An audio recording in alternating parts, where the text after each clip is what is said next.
Well, hello and welcome to ILoveGay today. And we're jumping in the world of outdoors and summer activities and fun. And we're here with Carrie Riffle, who's the director and owner of Camp Camp. How are you? I'm excellent, Matt. Thanks for having me on. I have loved over the years through all, especially because you guys are very good at with social media and just kind of telling the story about what's going on. But you've got this amazing LGBTQ plus camping program or camp program. I shouldn't say camping. I should say camp that's been going on for 26 years now. Yeah, it's actually a summer camp for LGBTQ adults. So we do call it a vacation, but it's, a summer camp themed vacation, all inclusive. So everything's included in one price, but we're structured just like a sleepaway camp for kids, Yeah. except we're queer adults 21 and over. and So.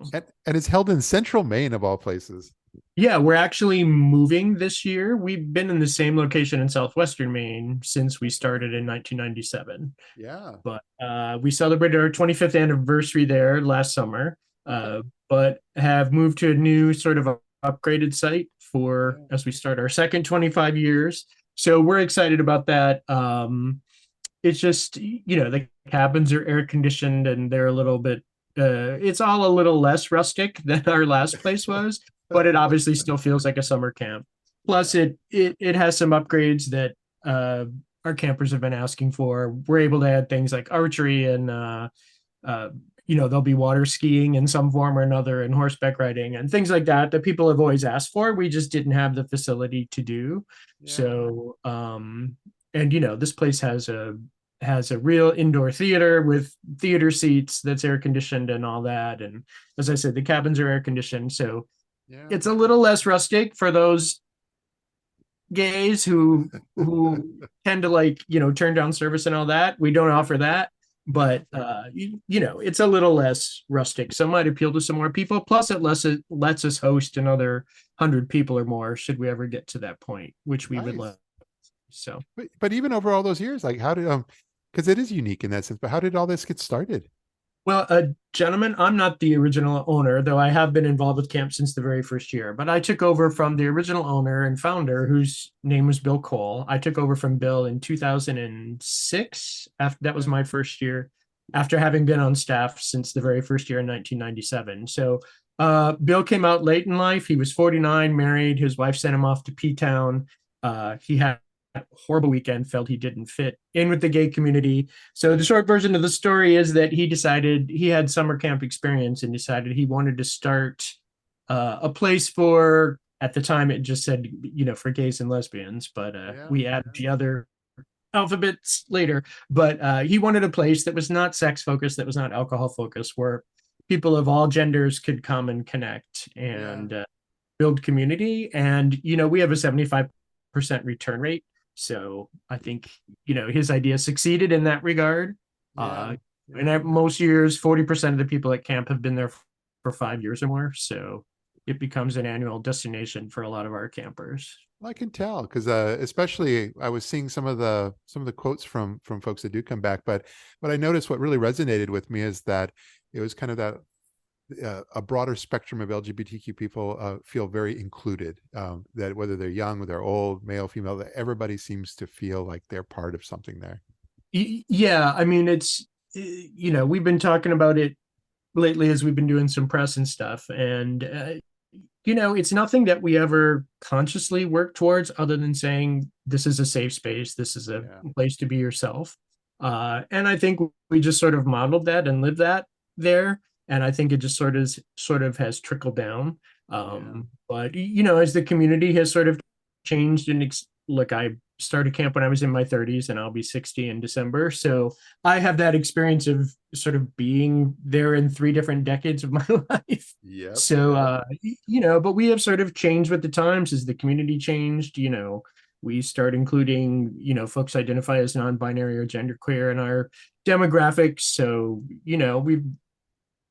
we're about 55% men, 40% women, 5% folks identify as non-binary. So, Yeah. and honestly, it's the intergenerational aspect of it that I'm proudest of, that I love the most.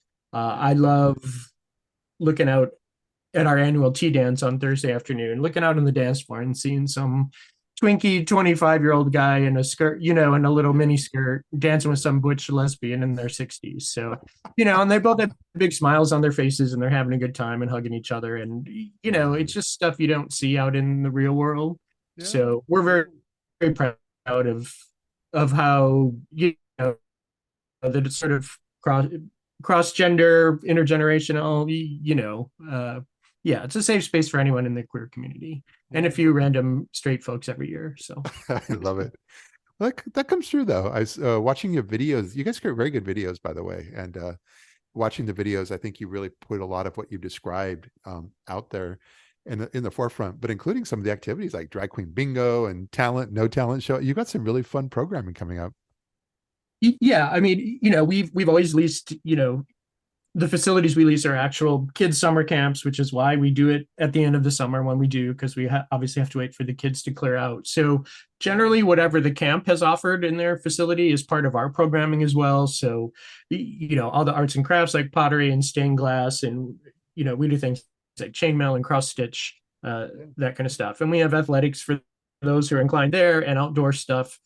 So, we sort of just take our cue from the facility we lease and just develop some programming on that. But people have over 30 activities a day to choose from. So there's something to keep everybody busy and occupied and challenged.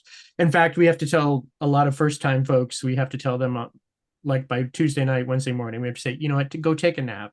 You're trying to do everything. You can't do everything. Just go relax. You're on vacation. But one of the things that was probably a little more unique. You have Broadway dance as part of the program. Yeah, obviously, we do some things that are more adult oriented or queer oriented. So Broadway dance is one of them. We usually have an art instructor who does figure drawing. So, for some people, stepping out of their comfort zone is the drawing. Other people, it's the nude modeling. So, we give people opportunities to try all sorts of new things. We've had campers who never thought themselves creative and come and enjoy stained glass and go home and put a stained glass studio in their basement. So, wow. People find new hobbies at camp and things they didn't realize they were talented at or interested in. So this is fantastic. And I know it's August 11th through the 18th. And we're going to make sure when we post this that, we link to all this, including some of the videos as well. But we'll make sure that all that is very easy for folks to find so they could hopefully, because I know there's still room for them to sign up. Yep, we still have room. Pre-COVID, we usually had about 240 people. We're hoping to get back to that number. We'd probably cut things off at 250 this year. We don't want to grow too fast. So we have plenty of space left. Would love to get another 30 or 40 folks there this year, because I think it'll be an exciting year at this first year at the new site to be there as part of that year. So I look forward to some of the new video that comes out. Yeah. But no, thanks so much for being here to just share a bit of the story about what you guys are up to with our audience, and look forward to seeing how all this comes together. Yep, we appreciate it, Matt. Hope to see some of your viewers at camp this summer. Me too. Thanks again, Matt. Thanks, Matt. So good.